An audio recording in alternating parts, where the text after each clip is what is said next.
नाबालिका झील सह दुष्कर्म अभियोग पुणी आउ का नारे नुहे निज बापांक नारे ही अभियुक्त बाप गिरफ। एपरी एक अभावन घटना घटी पद्मपुर उपखंड गाईशिलट थाना अंचल जड़े नाबालिका दुष्कर्म अभियोग घटन पुलिस अभियुक्त बापों को अटक रखी।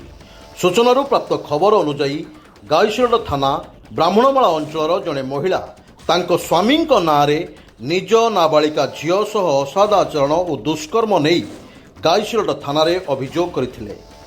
तेबे घटना को गुरुत्वर सह नहीं गाईशिलट पुलिस अभियुक्त बापों को गिरफ करने सह गाईशिलट रे केस नंबर 140 रुजु करा जायछि।